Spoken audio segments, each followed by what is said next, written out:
अस्सलाम वालेकुम व्यूअर्स, मैं हूँ राबिया सागर एडवोकेट और आप देख रहे हैं मेरा यूट्यूब चैनल। व्यूअर्स, आपने मुझसे सवाल पूछा कि कम सिन घरेलू मुलाज़मीन तशद्दुद का निशाना क्यों बनते हैं और पाकिस्तान में इनके बारे में कवानीन क्या है। आजकल फैसलाबाद में रोनुमा होने वाली 11 साला घरेलू मुलाज़मा बच्ची पर जो हमसायों ने तशद्दुद किया, उसकी गूंज पूरे पाकिस्तान में सुनाई दे रही है और जो तमाम लोग हैं वो इस तशद्दुद को रोकने के लिए जो सिटीज़न हैं वो सामने आ रहे हैं और अपने तमाम हल्का अहबाब से, वकला से और सिविल सोसाइटी से ये सवाल पूछा जा रहा है कि पाकिस्तान में घरेलू मुलाज़मीन पर ख़ास तौर पर तशद्दुद क्यों रुनुमा होता है और इस पर होने वाले जो मौजूदा कवानीन हैं, इस पे जो लागू होने वाले जो कवानीन हैं वो कौन से हैं। तो व्यूअर्स, सबसे पहले इस केस की बात करते हैं कि ये जो सदफ़ केस है, इसमें जो मेन मुल्ज़मा है उसकी आज ज़मानत मंजूर हो गई और मुल्ज़मा के वकील ने ये मौक़िफ़ इख्तियार किया कि मेडिकल की जो रिपोर्ट है उसमें जो कोई भी चोट या कोई तशद्दुद सामने नहीं आया। जबकि चाइल्ड प्रोटेक्शन के वकील जो थे उन्होंने कहा कि चूँकि तशद्दुद का वाक़या जो है वो 3 दिसंबर को रुनुमा हुआ था और मेडिकल जो है वो देर से कराया गया, इस वजह से जो चोट है वो ठीक हो चुकी थी और मेडिकल में उसका कोई सबूत सामने नहीं आ सका। तो व्यूअर्स, मेरे तमाम वीडियोस में जैसे मैं आपको बताती हूँ कि जो मेडिकल रिपोर्ट है, मेडिकल एग्ज़ामिनेशन है, उसका टाइम पर होना बहुत ज़्यादा ज़रूरी है ताकि इंसाफ की जो एक विक्टिम है, जो तशद्दुद का शिकार हुआ है, वो चाहे किसी भी किस्म के क्राइम से हुआ है, उसको रिलीफ़ दिलाने के लिए जो मेडिकल एग्ज़ामिनेशन है उसका जल्द से जल्द होना बहुत ज़्यादा ज़रूरी है। और जैसे कि मैं कई दफ़ा कह चुकी हूँ कि इस सिलसिले में जो पुलिस एहलकारान हैं, जो प्रोसिक्यूशन है, जो मेडिकल अफसरान हैं और जो फोरेंसिक से रिलेटेड लोग हैं, उनकी ट्रेनिंग की ज़रूरत है। उनको जदीद टेक्नोलॉजी और आजकल के जो अपडेटेड टेक्नोलॉजी के हवाले से, उसके इस्तेमाल के हवाले से स्पीडीली मेडिकल एग्ज़ामिनेशन और उसकी रिपोर्ट की बहुत अशद ज़रूरत है और उसके लिए उनकी ट्रेनिंग बहुत ज़रूरी है। तो व्यूअर्स, हम ये देखते हैं कि ये जो केसेस हैं इस तरह के वो क्यों रुनुमा होते हैं। सबसे पहले तो मैं आपको ये बताती चलूँ कि पाकिस्तान में चूँकि माशी तौर पर एक ऐसा मुल्क है जिसको डेवलपमेंट कंट्रीज़ में कहा जाता है, तो पाकिस्तान के जो एक बड़े शहरी हैं, जो देही इलाकों में रहने वाले हैं, वो मौशी मसाइल की वजह से अपने जो कम उम्र बच्चे हैं उनको कुछ अच्छी जो वेल ऑफ फैमिलीज़ हैं उनके घर छोड़ देते हैं ताकि उसको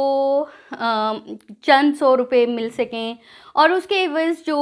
जिन ख़ानदानों के घर वो बच्चों को छोड़ देते हैं, वो ये भी वादा करते हैं कि हम इस बच्चे को दीनी तालीम और लिखना पढ़ना भी सिखाएंगे। अच्छा, घरेलू मुलाज़मीन में ये भी देखा गया है कि ज़्यादातर वो बच्चियाँ होती हैं जो कि कम उम्र बच्चियाँ होती हैं, क्योंकि जो बच्चियाँ हैं उनको काम कराना उनको बहुत ज़्यादा आसान है, क्योंकि ना तो वो आगे से बोलती हैं, ना उनको कुछ ज़्यादा डांट डपट की ज़रूरत पड़ती है और वो थोड़े से प्रेशर से ही बहुत ज़्यादा काम सर अंजाम देती हैं। और एक और भी चीज़ सामने आई है कि बहुत सारे घरेलू तशद्दुद के जो मुलाज़माओं पे तशद्दुद होता है, मुलाज़मीन पे तशद्दुद होता है, वो 80-90% जो केसेस हैं वो रिपोर्ट ही नहीं होते, क्योंकि वो जो रिपोर्ट करने वाले अशख़ास हैं वो उनके बच्चों के पेरेंट्स होते हैं, जो कि अपने बच्चों से दूर, बहुत दूर कहीं रह रहे होते हैं और वो अपने बच्चों को शहरी इलाकों में या किसी दूसरी फैमिली में छोड़ आते हैं। अगर हम ग्लोबल स्लेवरी इंडेक्स की रिपोर्ट देखें, जो कि वॉक फ्री फाउंडेशन है और वो ग्लोबल स्लेवरी इंडेक्स की रिपोर्ट मुतय्यन करता है, उसके मुताबिक पाकिस्तान में इस वक्त 21 लाख से ज़्यादा बच्चे जो हैं वो घरेलू मुलाज़मीन हैं और वो जबरी मुशक्क़त का भी शिकार हैं। ये जो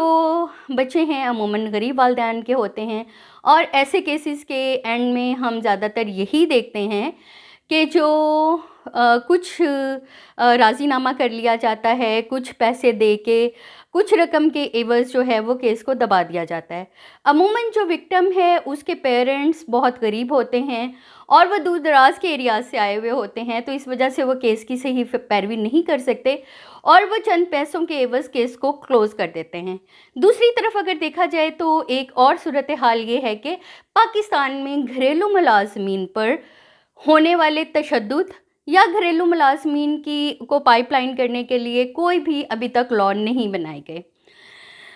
अगर हम बात करें तो 2017 में एक घरेलू मुलाजमा पे जो तशद्दुद का केस था वो बहुत मशहूर हुआ, जिसका उस वक़्त की chief justice of Pakistan Saqib Nisar साहब ने उसके ऊपर अज़ खुद नोटिस लेते हुए उसे टेकअप किया। वो जो केस था वो था एक 10 साला बच्ची का केस, जो कि इस्लामाबाद में एडिशनल सेशन जज के घर पर घरेलू मुलाजमा थी और उसे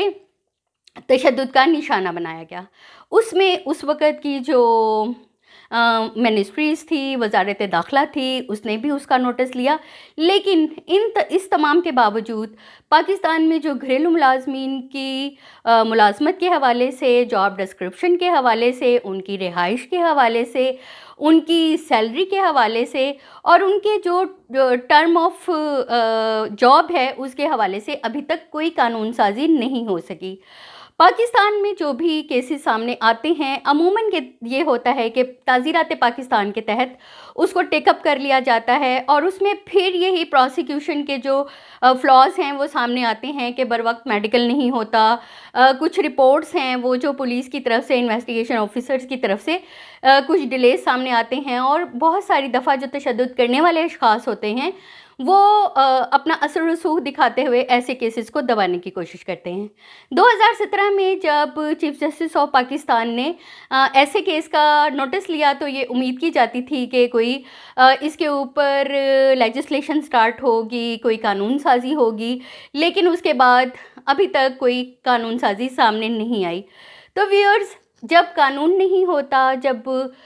दूसरे कवानीन के तहत केसेस टेकअप किया जाते हैं तो फिर सिटीजन्स की ज़िम्मेदारी और बढ़ जाती है, आपकी ज़िम्मेदारी बढ़ जाती है, मेरी ज़िम्मेदारी बढ़ जाती है कि ऐसे तशद्दुद को रोकने के लिए अपना किरदार अदा करें। और जो भी मुरवजा कवानीन हैं, जैसे कि पाकिस्तान पीनल कोड हो सकता है, CRPC हो सकता है, या और चाइल्ड प्रोटेक्शन के जो भी कवानीन हैं वो हो सकते हैं, उनको ही इतना मजबूत कर दिया जाए और अपना रोल प्ले किया जाए कि तशद्दुद है उसका ख़ात्मा हो जाए।